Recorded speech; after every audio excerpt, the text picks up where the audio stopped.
It's podcast day. It's podcast day. Hello and welcome to the heyBrownBerry Knitting Podcast. My name is Mars. You can find me on Instagram and Ravelry as heyBrownBerry. Welcome. Thanks for being here. This is episode 57, and I decided to call it November News because it's been an excellent month.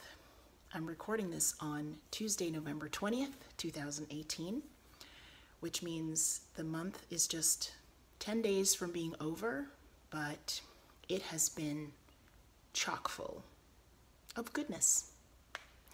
I'm here in my home in South Florida. It's pretty sunny outside. I decided that this was a good time to podcast because the light coming through the windows is just right for filming and showing you some of the goodies that have come home with me this month, some of the happy mail I've received, because it happens to be my birthday month. 2 days ago, it was my birthday on the 18th. I am very, very grateful to have celebrated another year. I'm a big fan of birthdays. Hundreds more days to be around, to make, to connect, to spend time with you. And it's been a great month of milestones that I intend to share. So let's dive in.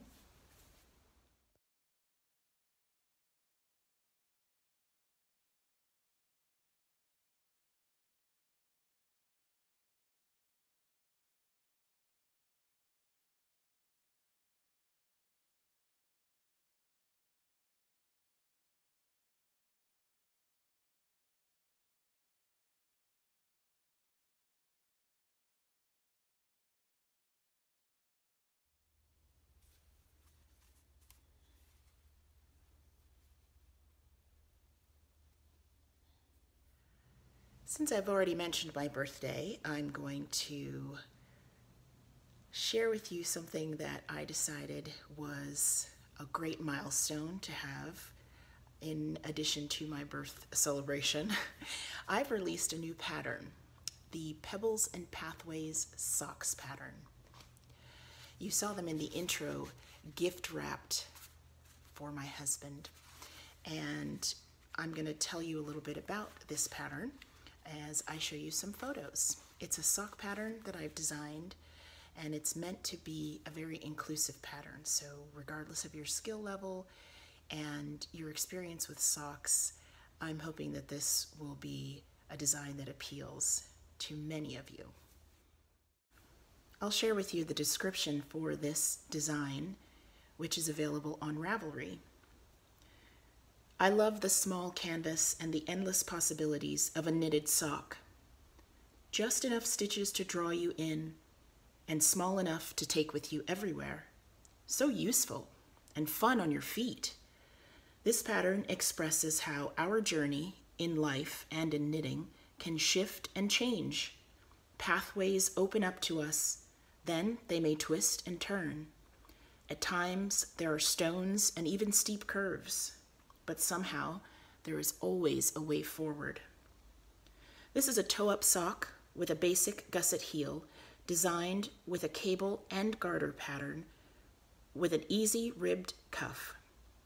I've included some choose-your-own-adventure elements in this pattern because those are my favorite types of designs. By changing one or two simple elements, you can knit these socks over and over and make them your own. Knitting for others?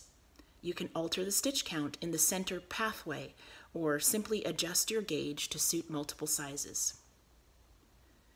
The design will show up well in a solid, tonal, stripy, or even a mildly speckled yarn.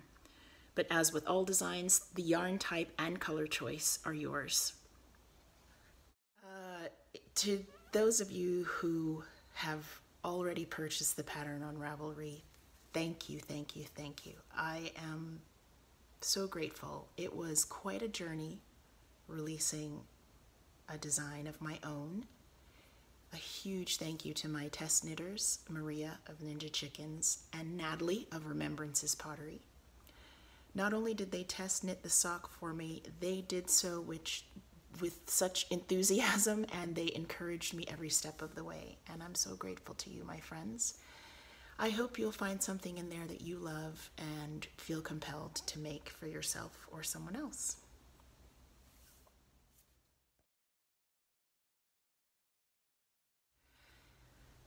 Continuing with November news, my daughter Adachi and I had the chance this month to visit a couple of universities that she's considering. She will be starting university next fall, 2019, and so we've been visiting campuses, and she's been doing a lot of online research as part of this next milestone for her. So I would love to share with you our visit to Washington, D.C., where we toured the campus for Howard University. This is a historically black university, and it is one of great prestige. Some of our history's greatest minds have graduated from there, and Adachi's considering pursuing psychology as a degree and ultimately would like to practice psychiatry. And Howard actually is well known for producing the nation's largest number of African American MDs, medical doctors. We had a fantastic time. I'm going to let the video play and show you some snippets of our visit to Washington, D.C., including the university and the Smithsonian Zoo. So enjoy.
What are we doing today, honey? I'm working on my hand, or I guess here, so arm warmers again. And what do we have on tap for today's events? Oh, we're going to visit Howard University, the main goal of the trip. I'm very excited. Me too. And we're going to take the bus for the first time, so that'll be, we tried all three forms of transportation. We did the metro yesterday, and we did Uber Pool. So now we're doing the bus. We are adventurous. It's pretty nice here. Our Airbnb is lovely. Beautiful unit, warm welcome, pretty centrally located.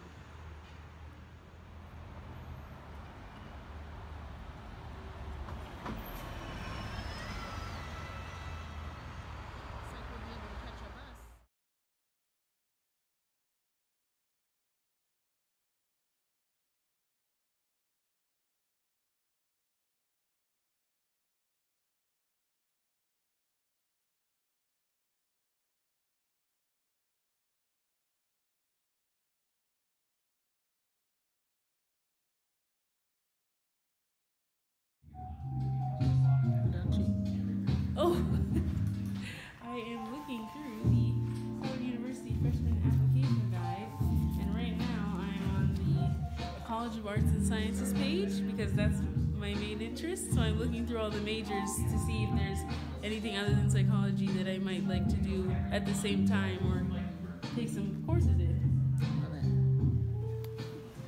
The exposure you have to things like this.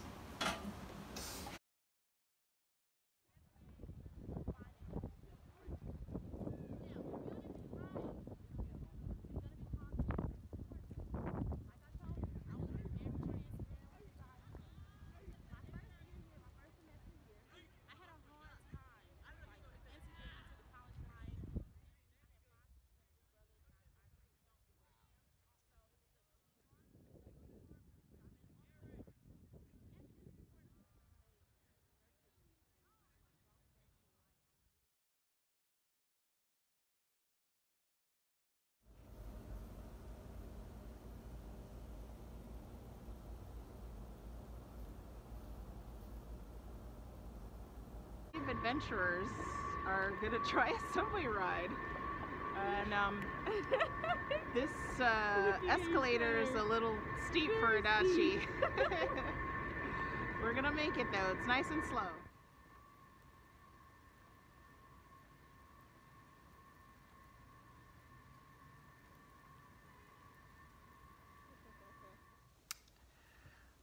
I'm sure you expected the yarn store visit. I did what I often do when traveling. I looked up yarn stores near me and found that there was one very close to our Airbnb that we were able to get to through public transportation. Looped Yarn Works is a wonderful store. I'm going to share with you some snippets, video snippets from there. Got this postcard. It says, visit us at Looped. So beautifully laid out, such friendly staff, such amazing variety in yarns. It was hard to choose. You'll see upcoming in the video a couple of new to me yarns. This brand is Biche and Bouche, and I came home with 3 skeins. And here's some close-up video of a couple of the skeins I chose for a sock project that I'll tell you more about in a future episode.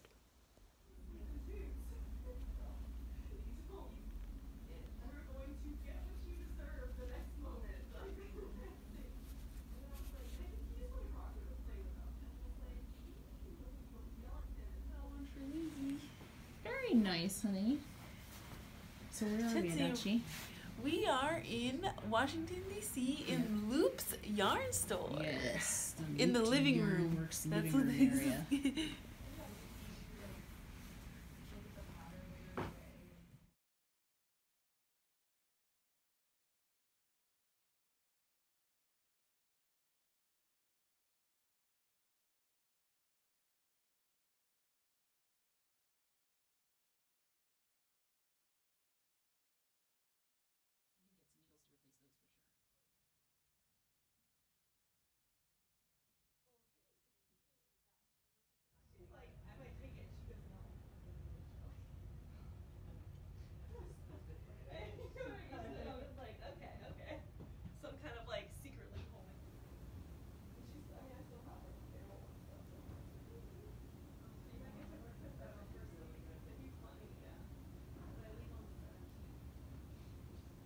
While we were in the yarn shop, Adachi and I spent a bit of time knitting. It was a very comfortable, cozy spot for that, and since it was such a rainy day, it was really nice to feel relaxed and to be able to just hang out. Adachi is working on a pair of arm warmers that she's making for herself. She's knitting them from the bottom, or closer to the elbow portion, up to the wrist, and she talks a little bit about that in this upcoming video. We're going to seam them, and we had heard on another podcast about a clever technique to decrease the number of ends that you need to weave in by doing a bit of weaving as you go, and I'm going to show you a bit of video that we took as an example of that technique. What is it that you're doing right now? I'm making my second arm warmer. The way I made the first one was I knit a really long panel, and then I did some ribbing at the end to tighten it up around where it would be on my hand here. Right. And then we're going to seam the side and then seam a little part here, so it takes the complication out of the, oh no, sorry, this is my pinky. Here, where my thumb is. Yes. So it'll have a little thumb hole, and then it'll just be a nice seam along the side. Yes, indeed. And this is your second one, which is good. Yes. You did not get second arm warmer syndrome. No. Very nice. And that's a hazelnuts yarn you're using. Mm-hmm. I love this color because it's a brown, but then you get some tan, you get some beige in here, It darker is a brown. mix. Hazelnuts is great with yarn colors. Mm-hmm. Good. So I'm going to help you to incorporate your new ball of yarn. Yeah, I want to get rid of this so I don't have to weave it in at the end. Right. Maybe we snip it first. Look at this. I will work with it just so we don't snip it too short. Okay, we're going to work on that. So the idea is we're going to join a new ball of yarn. This is the end of the first ball, and we're going to join it in a way that we don't have to do any weaving in of ends later. So it's pretty simple. You're going to take your new yarn from the second ball here and just have it ready. I kind of hold it to the back. We don't need it just yet. And then you're going to knit a few stitches with your current yarn. So you don't want to go till you have nothing left. You want to have a little bit of the old working yarn left. Oh. And you're going to continue as normal. Adachi is knitting stockinette on these, so we're just doing a knit row since this is the right side. So I'm going to knit a few stitches. 1, 2, and 3. And then I'm going to introduce my second yarn. You could really do this anywhere in your row, depending on how long your row is. Doesn't really matter how many stitches. So here's my new yarn. And what I'm going to do is make sure I have my new yarn in a knitting position, let's say. So it's coming from this end from the back. Alright, so my new yarn is back here.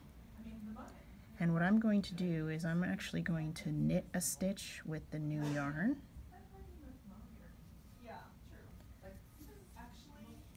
And then I'm going to knit a stitch with the old yarn. What I'm doing is I'm catching the end of the new yarn with my old yarn. You see that end? I'm bringing it over and knitting. So I've actually caught the tail end of the new yarn under the tail end of the old yarn, and then I'm going to knit another stitch with my old yarn, and I'm going to knit another stitch with my new yarn. You can either use two hands like I am, or you can drop it and use one hand for both.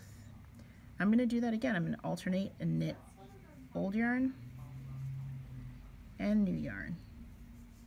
Now as you're going around, you don't need to do that many stitches in order to secure it. I usually do somewhere between 3 and 5. As long as I feel like the old yarn is being secured and the new yarn is being incorporated in, old yarn, new yarn. And you can also go a few stitches. Like I can go a few stitches with my new yarn, 2, 3, and then I can bring in the old yarn again. So this is going to be a little bit further down here, bringing in my old yarn and knitting with it. Okay, so you get the idea. And then I can just continue with my new yarn only, because if I turn this over and show you, you see these woven in pieces here? It's an incorporation of weaving in and catching the old and the new. This is the end of my old yarn, and I can snip that pretty close to the back side of my fabric and not have to worry about it because it's all tucked in there. And my new yarn, working yarn, is here, ready to keep going to the end. And the tail end of my new yarn, which is here, I don't have to worry about that too much, but if I wanted to, I could weave that in as well. Same thing, this is the tail end of the new yarn. I can start working with that just by knitting with it. It's really easy to do this when you're using the same yarn color. Nothing's gonna stand out really. New yarn, working piece, new yarn, tail end piece. Hopefully you can see that. New yarn, working piece, new yarn, tail end piece. And I'm using two hands like I said, but you can do it by dropping the string and doing one. So now those are incorporated in. These are no longer needed, so I could snip them. I can snip them close to the fabric and keep going with my new yarn. Okay, hope that helps. Adachi, what do you think of that? What do you think of that new technique? I like it. I think it eliminates you having to do a lot at the end of your project. You can, now I'll be closer to wearing it when I finish. Yes. Which is nice. No less weaving in ends. Yeah. Wait a minute, Anne, say that again. You were in the Washington Post yesterday? My picture was there. Why is that? It was an article about Ravelry. I need to find that. You do. You need to read it. And how people would take their hobby and turn it into like a side hustle or a career. Right. And somebody studied it because they're like, here's all the data. It's on Ravelry. Okay, I'm definitely going to look for that. Let's find that article. I'll link it below if I find it. Yep, it's in today's Washington Post. That's an awesome tidbit already. Okay, introduce yourself, please. I'm Ann Mizuguchi. Hi. Hi, Anne. And we are at Looped Yarnworks in DC. Are we in a specific neighborhood? We're in DuPont Circle. Oh, very good. So my daughter's considering going to university here. Oh. And I think it's very appropriate that the first place we find is a yarn shop. Absolutely. Because she's a knitter. And you guys have been very gracious to us already. Oh, welcome. We Thank love you. having visitors. Thank you, thank you.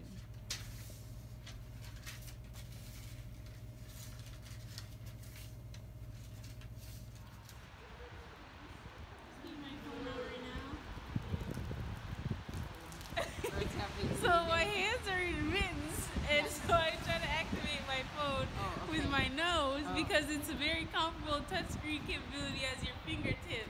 So I've been like taking a pictures like this, and they actually come out pretty well. It looks great. That's a committed photographer right there. Yeah.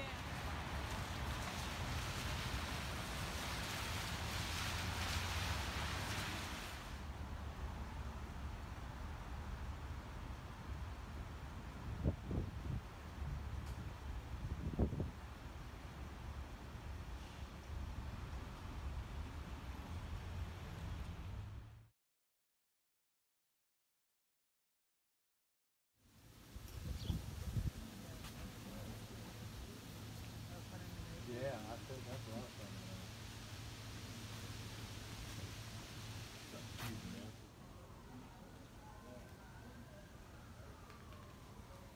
It almost looks like it has hands, like.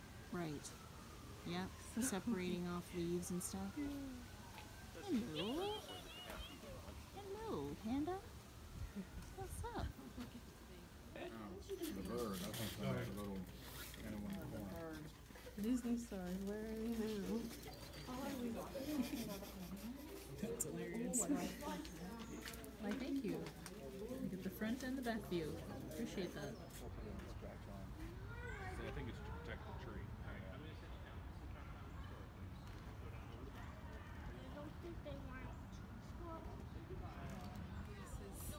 Okay. Give it some style. Yeah.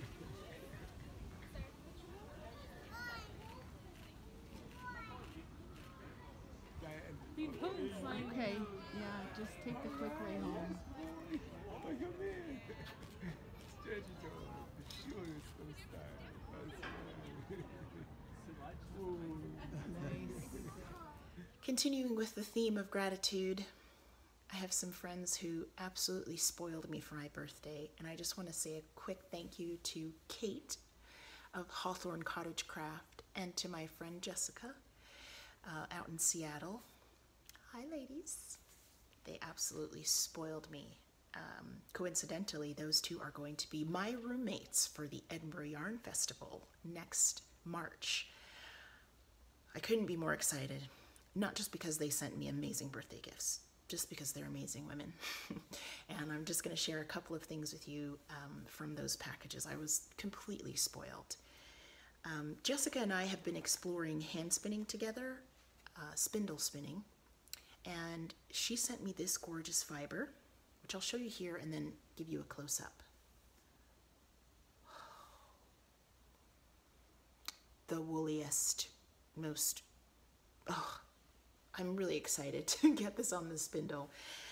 You'll see in the close-up the beautiful maker who made this available at a fiber festival that Jessica visited. I am such a fan of trying new sheep breeds. Every fiber I've tried spins a little differently, and has different characteristics that I find really intriguing. So I'm really looking forward to spinning this one. And lovely Kate shared with me a few goodies that she picked up and sent all the way from Ireland, including this gorgeous Donegal wool. This is from Studio Donegal. It's their soft Donegal 100% merino wool, spun by Donegal Yarns in Kilcar, County Donegal in Ireland. And you'll see in the close-up that it is a gorgeous, gorgeous tweedy green. And I can tell you that it has that merino softness, but it also has some structure and texture that is going to be fantastic. I think for a hat project, I immediately thought of a hat with this color. I like the look of it next to my skin, so I would love it as a hat or as part of even a shawl project. Thank you, Kate. I love it so much. And all of the goodies I received were just so happy making. Kate is an amazing seamstress as well. She knows I have long coveted one of her bags, and you'll see in the video a close-up of this bag. The reason I've coveted this bag is because Kate has chosen the perfect fabrics, the perfect button. It has a really cool feature of a fold-over top that you can button closed, a sturdy side handle, just all of these great, useful features. There are snaps in here, so you can snap it closed. You can thread different ends of your yarn through those openings. If you want to squish your project bag down into another bag, which sometimes I do, it folds down. It's very sturdy fabric, but still quite soft. Thank you, thank you, thank you. Lots of birthday goodies to enjoy. What I love about gifts from makers is they are lasting. Whether it's yarn or a project bag or tea or something else, the effect of the gift lasts well beyond first opening the package. So to keep this episode somewhat short so you can spend maybe a little time with me and get it all in one go, I'm just going to quickly share a couple of works in progress that I hope to have finished by the next time we visit with each other. The first one is a test knit that I'm doing for Kyla of Arctis Knits. It's a colorwork hat with a feather motif that I found so intriguing.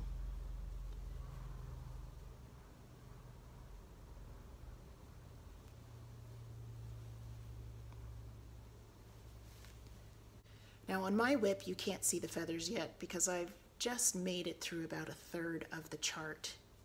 If you find Arctis Knits on Instagram, you'll be able to see the finished hat and probably understand why I was so excited to test it.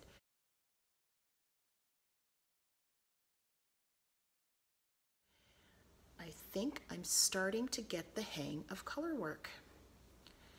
I have this on a 16-inch circular needle, and I'm finding that my floats are coming out at a good tension.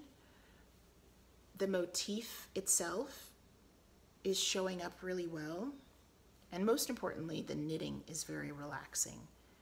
I've tried a few different methods, from DPNs to magic loop to 2 circulars, and they all have their place, but for this particular project, a hat in the round, it's working very well to have it on this short fixed circular. So I expect to be finished with that by the beginning of December, and I'll be able to share it with you either through here on my channel or on Instagram. Another knit I have on the go is the Come On Home shawl. I'm housing it here in this gorgeous bag that was sewn for me by Kelly of the Celtic Cast On podcast. Hi, Kelly.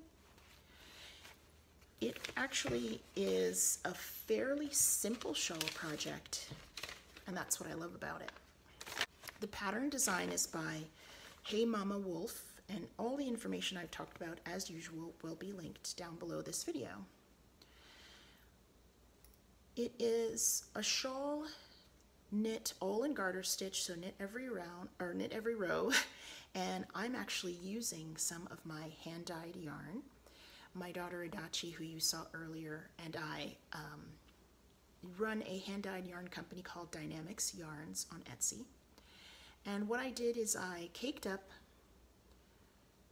minis that we had dyed a few months ago. I basically spit spliced or felted together several minis, wound them into a cake, and that way I'm using them just as though it were one skein to make the Come On Home shawl.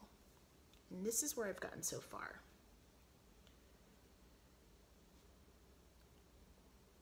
I'm 2 colors in and getting ready to join in a 3rd color shortly. The beauty of this shawl that makes it great for pretty much any stash you'd like to use is it's done by weight. The shawl can be done in multiple colors, 3, 4, 5 colors, and you essentially split up your yarns that you're going to use.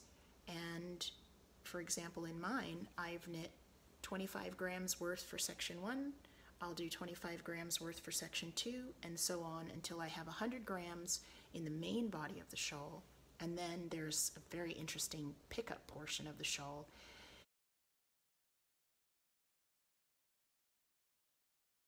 And I'll use another 25 grams for that. So it's extremely flexible. I happened to meet Hey Mama Wolf at Edinburgh earlier this year.